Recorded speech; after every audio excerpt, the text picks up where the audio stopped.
The knock came sharp and unexpected. Jacob Hayes, a single dad with grease still under his fingernails from his late shift at the garage, swung open the door, expecting the nanny he'd finally scraped enough money to hire. But instead, standing there in the glow of the porch light, was a young woman with striking green eyes, trembling hands clutching a worn leather bag. Her coat was too thin for the November cold. And though she tried to hold her chin high, her voice cracked when she whispered, "I used to be a billionaire's daughter, but I've got nowhere else to go." Before we dive in, drop a comment with where you're watching from, and don't forget to hit subscribe for more videos like this. Let's begin. Jacob blinked once, then twice, trying to make sense of what he had just heard. He was bone-tired. His shirt stained with oil, his muscles stiff from 12 hours under hoods and engines, and now this. His 6-year-old daughter Emily peeked out from behind his leg, clutching her stuffed rabbit to her chest, eyes wide at the sight of the stranger on their porch. Jacob's voice came out harsher than intended. "Who are you supposed to be?" The young woman straightened a little, though her knees trembled as if they were seconds from giving out. "My name is Claire Donovan. I answered your ad for a nanny. But if this was a mistake, if you don't want me here." Her throat bobbed as she tried to swallow her pride. "I'll go." She took half a step back, clutching the strap of her bag as though it were a lifeline. Emily tugged Jacob's sleeve. "Daddy," she whispered so softly he barely caught it. "She looks cold." That tiny voice pierced the hardened wall Jacob had built around himself since his ex-wife walked out 3 years ago. He was a man who had learned the world would not hand him kindness. And yet, here was his daughter reminding him that kindness wasn't about what you got. It was about what you gave. With a reluctant sigh, Jacob stepped aside. "Fine, come in. You look like you're about to collapse on my porch." Claire hesitated, her pride battling her exhaustion. Then, with a faint nod, she crossed the threshold. The warmth of the Hayes home wrapped around her like a forgotten blanket. Her eyes swept across the room-patched couch, toys scattered. The faint smell of spaghetti simmering on the stove. It was simple, nothing like the marble hall she had grown up in. But it was real. And safe. Jacob poured her a mug of coffee and slid it across the table. "Billionaire's daughter, huh? What's someone like you doing applying to babysit in a house like mine?" Her fingers tightened around the mug. "For a moment," she said. "Nothing," staring at the steam curling upward. Then her lips parted. "Because I lost everything. And all I have left is learning how to be useful to someone again." Emily, curious, climbed into a chair across from her. "You don't have a family anymore?" she asked innocently. The question hit Claire like a punch. Her breath hitched, and she quickly shook her head. "Not the kind that wants me around." Something in her voice, raw, cracked, made Jacob freeze. He'd heard that tone before. He'd lived it when his wife slammed the door one last time. "Listen," he said, his tone softer now. "I don't know what's true or not about your past. But I do know one thing, you're not sleeping out in this cold tonight." Her head jerked up, eyes glassy.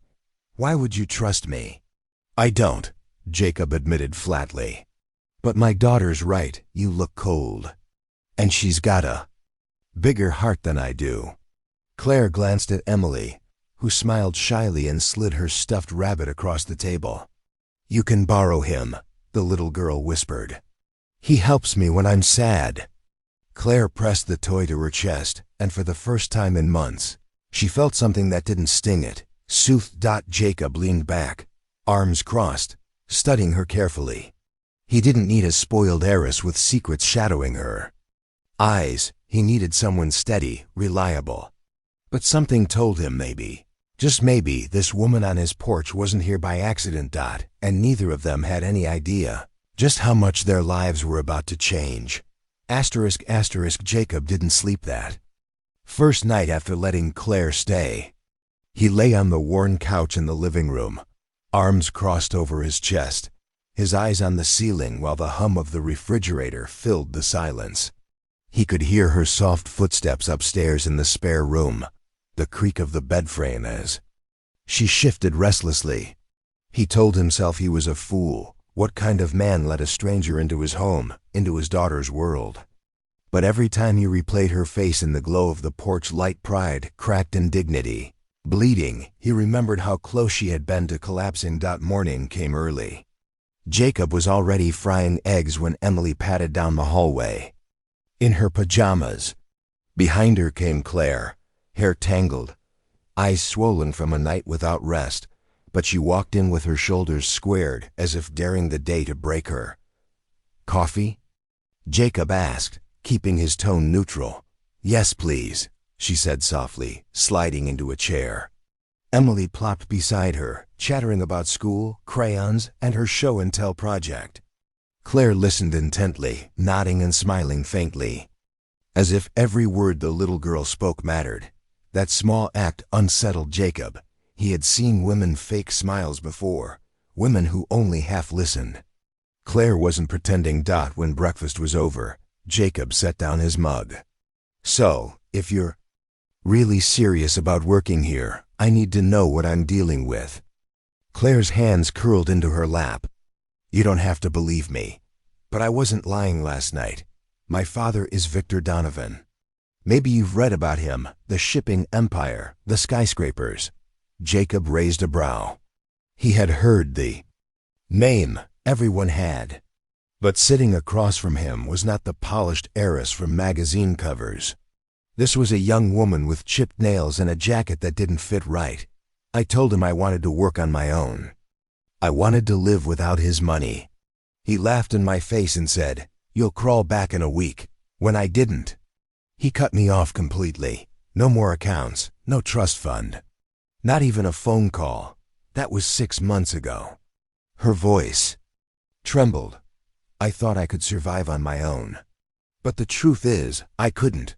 The money ran out. The so-called friends vanished. And the jobs.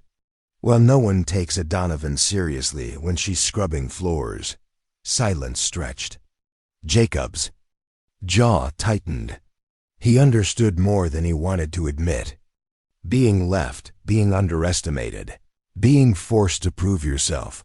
Those wounds ran deep. Emily broke the heavy air with a whisper. "Didn't you miss your dad?" Claire blinked, her throat closing. I miss the idea of him. But the man he is now? No. Jacob exhaled slowly. He wasn't sure if she was delusional or brutally honest. But he did know she was broken in ways wealth couldn't fix.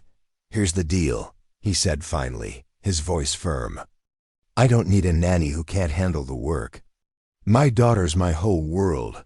If you want to stay, you prove yourself. You don't get special treatment. And if I catch you lying about anything, you're out." Claire lifted her chin, the faintest fire sparking in her tired eyes. Fair, ***, that day, she threw herself into the role as if her life depended on it. She cleaned dishes without being asked, walked Emily to the bus stop with Jacob, then stayed behind to fold laundry. She didn't complain when the vacuum sputtered or when Emily spilled juice on the rug, but Jacob noticed the cracks. She froze when a luxury SUV rolled by the street, as though afraid someone inside might see her. She flinched when he raised his voice at the television during the news. And twice he caught her staring at her reflection in the window, eyes glassy, as if trying to remember the girl she used to be. That evening, after Emily was asleep, Jacob walked into the kitchen to find Claire sitting at the table, scrubbing stubborn stains out of Emily's school uniform.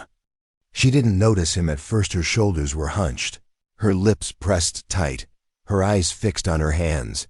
"You don't have to do that tonight," Jacob said quietly. Her head jerked up, startled. Then she shook her head.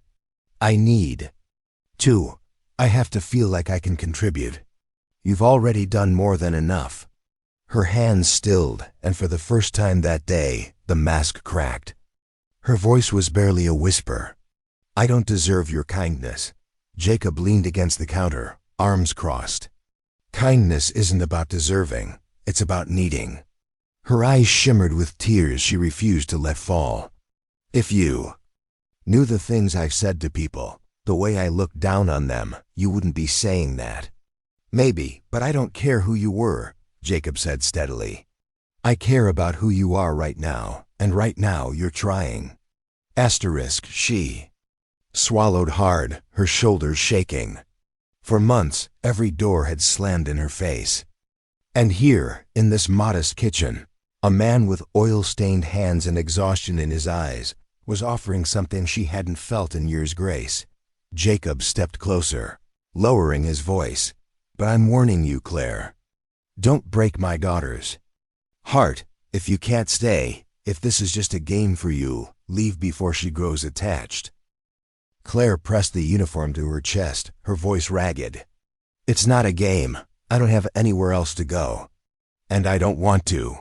For the first time, Jacob saw the flicker of truth, not the billionaire's daughter, not the runaway heiress, but a woman stripped bare of everything except the will to belong somewhere again. He sighed, running a hand through his hair. "Then prove it. Show me you're more than your last name." She nodded, jaw set, though her hands still trembled. "I will." And in that fragile promise, in that dimly lit kitchen, two broken lives quietly began to knit together, though neither of them had the faintest idea just how tested that promise would soon be. The days turned into weeks, and Jacob found himself watching a transformation unfold before his eyes. Claire, the girl who once stood shivering on his porch with nothing but pride and a worn leather bag, was slowly becoming part of their home. At first, Jacob thought it was temporary. She'd stay until she found her footing, then disappear like everyone else who had passed through his life. But it wasn't like that. Claire didn't just perform the duties of a nanny. She poured herself into the role with a determination that bordered on desperate. She braided Emily's hair in the mornings, learned which bedtime stories soothed her, and even stitched the hole in her stuffed rabbit as if it were the most important task in the world. Yet Jacob also noticed the nights when he'd wake for a glass of water and see the light under her door still glowing. He'd peek inside to find her hunched over borrowed library books, child psychology guides, cookbooks, budgeting manuals. She was teaching herself how to survive, page by page, lesson by lesson. One Friday evening, Jacob came home later than usual. Work had been brutal, and his muscles screamed for rest. But as he pushed open the door, he froze. There, in the living room, Claire sat cross-legged on the rug with Emily. They were laughing, really laughing, while playing a board game. Emily's giggles bounced off the walls, filling the house with a sound Jacob hadn't realized he'd been missing. Claire's eyes sparkled with an unguarded joy that stripped away the last traces of the billionaire's daughter. She looked human, real. Jacob leaned against the doorframe, a strange warmth spreading in his chest. For years his world had been work and responsibility, survival and exhaustion. Now for the first time, he felt a flicker of something else. Hope, but hope was dangerous. He knew better than to trust it. Later that night, as Emily slept, Jacob stepped out onto the porch to clear his head. Claire joined him, wrapping herself in a thin blanket. The night air was sharp, the stars burning cold above. "Your daughter," Claire said softly, her breath forming clouds. "She's incredible. You've raised her to be kind, gentle. I don't think I've ever met a child like her." Jacob's gaze stayed fixed on the dark horizon. "She's all I've got. Everything I do is for her." Silence stretched between them until Claire whispered, "You asked me once why I'd show up here. Why a Donovan would scrub floors and wash dishes. Do you really want to know?" Jacob turned, studying her profile, the way the moonlight traced the slope of her cheek, the sadness in her eyes she tried to bury. "I wouldn't have asked if I didn't." She gripped the blanket tighter. "My father didn't just cut me off. He humiliated me. At a gala, in front of hundreds of people, he announced I was a disgrace, that I had no ambition, that I'd never amount to anything without him. The crowd laughed. And I stood there frozen, trying not to let them see me break. Her voice cracked. I walked out that night and never went back. But sometimes when I close my eyes, I still hear them laughing. Jacob's chest tightened. He knew humiliation. He knew what it meant to have the world strip you down to nothing. You're stronger than you think, he said quietly. She gave a bitter laugh. Strong? I've been living on borrowed kindness. If you hadn't opened that door. Her eyes shone with unshed tears. I don't know where I'd be. Jacob's hand itched to reach out, but he clenched it into a fist. At his side, everyone deserves a second chance, Claire. Even you. The words lingered in the night air, heavier than either of them expected. The following week tested them both. Emily came home from school in tears after some kids mocked her for not having the latest sneakers. Claire held her, whispering softly, then took her hand and marched her back to the store where those kids had laughed. Claire knelt down and told Emily in front of everyone, "Don't ever think you're less because of what's on your feet. You're worth more than all their shoes combined." Emily's chin lifted, her tears drying. Jacob, who had been ready to storm into the school, stood frozen, watching Claire fight his battles in a way he never expected. That night, he finally admitted to himself what he'd been avoiding. Claire wasn't just a guest. She wasn't just a fallen heiress. She was becoming family. But with family came fear.